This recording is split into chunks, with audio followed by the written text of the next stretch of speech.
ibu kota sekarang dari Suriah. Berarti Gua Al-Kahfi itu pernah ditemukan di zaman kekhalifahan Umayyah pada awal abad ke-8 sesudah Masehi, tahun 712 sesudah Masehi. Maka mereka yang satukan masjid yang di atas dan masjid ini. Karena masjid yang di atas ada sebelumnya, ada sebelum Islam juga masjid yang di atas gua. Karena kan sebelum Islam. Ya Pak, sebelum Islam ada masjid ya. Buktinya atau tandanya itu masjid yang disebut dalam ayat surat Al-Kahfi. Waqala alladziina ghalabu 'ala amrihim lanattakhidanna 'alaihim masjida. Ini masjid kapan dibangun? Karena kan mereka tidurnya 309 tahun ya, 309 tahun. Dan setelah terbangun dari tidurnya, nah salah satu dari mereka pergi ke mana? Pergi ke pasar untuk membawakan mereka makanan dengan sisa mata uang yang mereka miliki. Orang itu pergi dengan rasa hati-hati. Kenapa? Karena di pikirannya mereka tidurnya sebentar, betul ya? Tidurnya qalu kam labithtum qalu labithna yawman aw ba'da yawm. Jadi tidurnya sehari kurang.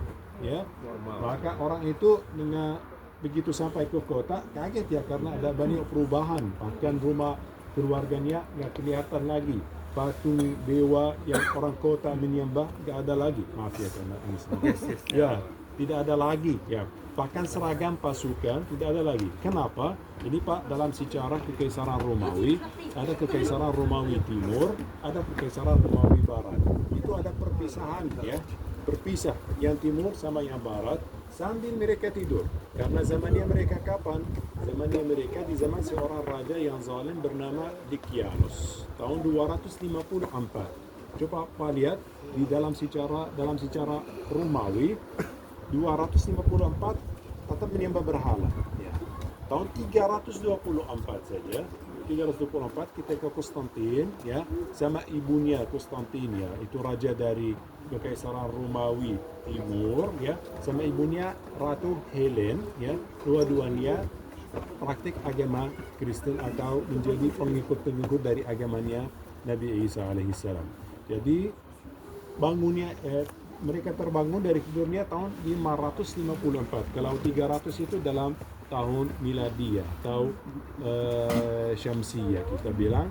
Kalau tahun hijriyah atau qamariyah itu 309 tahun. Maka Allah Subhanahu wa taala 300 berfirman di Al-Qur'an 300 dan kelebihan 9 ya. Tidak langsung 309 tahun dan lebih 9, kelebihan 9. Jadi orang itu ketika masuk ke kota sudah ada perpisahan kekaisaran Romawi Timur sama Barat ya. Jadi Romawi Timur sama Barat di zaman Konstantin, dan diperkirakan bahwa Allah Subhanahu wa taala sudah menyampaikan ya agamanya, agama tauhid kepada masyarakat kota. Masyarakat kota kota Philadelphia by the way itu mereka berasal dari kota Philadelphia, itu kota Amma. Jadi ketika pemuda itu masuk ke pasar dengan mata uangnya ke penjual ya, lalu penjual pikir bahwa pemuda ini baru menemukan apa? Harta, karena mata uang ini sudah lama nggak laku, ada gambar Dikianus itu sudah lama nggak laku ya, walaupun dia menceritakan kepada mereka, kepada orang yang berkumpul ya, bahwa kemarin saja ya, kemarin pagi, kemarin subuh baru meninggalkan kota, dan mereka nggak percaya. Siapa akhirnya yang percaya? Beberapa rahib dari kota. Karena kan di perjanjian baru di umat Kristen ada juga Seven Sleeper of Ephesus ya. Itu maksudnya versi 7 pemuda ya, 7 pemuda dari Efesus, karena diperkirakan dulu itu tidurnya di Efesus, di kota Efesus di mana? Di Turki, pantesan di sana ada juga ya. Ini bukan promo untuk Jordan, kita gua ini dikunjungi. Karena kan selain Efesus ada juga di Turki, di Iran, di Lebanon, di Maroko, di Tunisia ada beberapa. Tapi ini sudah diziarahi, dikunjungi ulama ya, diziarahi karena ada makamnya di dalam, dari ulama kayak Imam Muhammad Uraifi, kayak Habib Ja'far kemarin ya, beberapa tahun yang lalu, beberapa ulama, majelis ulama dan ahli arkeologi yang bisa membedakan bangunan-bangunan kapan ini misalkan ukiran-ukiran dibikin ya. Jadi mereka mengatakan wallahu alam yang di Jordan yang paling betul karena beberapa tanda, beberapa bukti. Salah satunya posisi gua ini. Ya, kalau yang di Efesus dekat sekali dengan kota. Iya. Dan anjingnya tertidur di depan. Bagaimana mereka walaupun dicari juga oleh pasukan raja, bagaimana bisa tertidur selama 300 tahun? Anjingnya kelihatan di depan pintu, tapi orangnya nggak ditemukan. Padahal posisi yang ini, Bapak dan Ibu, ada di salah satu gunung di sini di Amman dulu di zaman Romawi namanya Gunung Anggos ya. Walaupun jalannya dekat, tapi dulu lebih rendah ya, Iya. karena longsor, karena banjir gitu ya. Ya mereka sebetulnya mendaki puncak ya, mendaki puncak, salah satu puncak di kotanya, di pinggiran kota. Jadi ini posisinya masuk akal karena 11 km dari pusat kota di mana ada Citadel Parung ini kemarin Citadel Oh, ya. Citadel. Di sini ada 11 km. Jadi begini ya, kalau manusia biasa melarikan diri jalan kakinya rata-rata sehari 11 sampai 13 km baru harus istirahat. Maka ini mereka sebetulnya mau bersembunyi, mau berdendam ke dalam gua ini, mau istirahat sebentar. Jadi beberapa rahim ada versinya, mereka percaya bahwa ini mukjizat Allah Subhanahu wa taala, bahwa ini pemuda termasuk 7 pemuda yang di zaman dahulu di zaman Raja Dekianos melarikan diri dan hilang. Nah, ada yang bilang hilang di gunung Salah satu Anggos yang di atas tuh. lumayan jauh dari kota, di mana hilang belum ditemukan ya, dan baru bangun. Lalu ketika mereka semua percaya bahwa ini mukjizatnya Allah Subhanahu wa taala sama raja yang saleh yang baru, karena kan masyarakat kota dulu sebelum Konstantin mereka tetap menyembah berhala, mereka jauh dari jalan yang benar.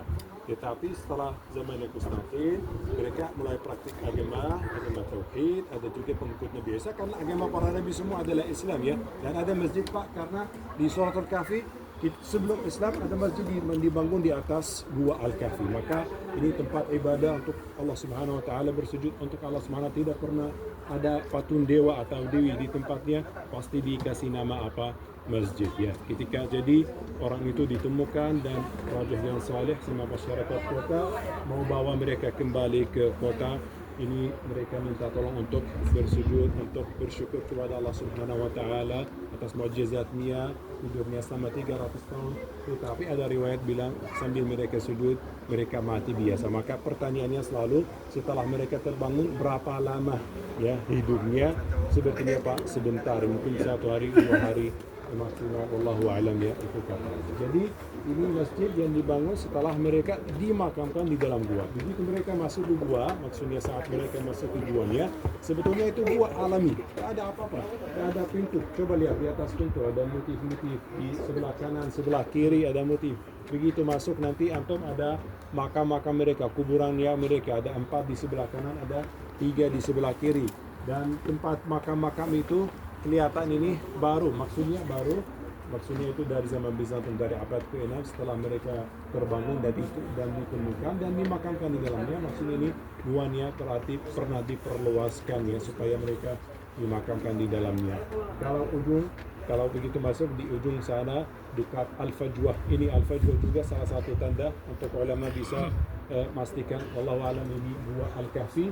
Fajwah itu macam lubang ya, karena kan mereka saat tertidur dibolak-balik ya, badan-badan mereka kulitnya dibolak-balik ya, dan tergantung apa sinar matahari. Terbitnya matahari di ke sebelah kanan, balik ke sebelah kiri. Kalau matahari coba lihat sekarang sore masuk gua lewat pintu ya, lewat pintu. Jadi mereka di samping Al-Fajwah. Semuanya ini hidayat dari Allah Subhanahu wa taala di mana mereka berlindung di umat. Jadi sepertinya ini guanya subhanallah disiapkan Allah Subhanahu wa taala untuk tidurnya mereka. Dan ini batu kapur juga seperti di mana di masjid ini ya. Jadi gitu ya, masjid ini walaupun di zaman Bizantium dibangun tapi belum ada mihrab ya, maksudnya mihrab itu dari zaman coba lihat gambarnya arah ke Makkah itu dari zaman juga Bani Umayyah, dari zaman Khalifah Umayyah. Mungkin ya saya kasih tahu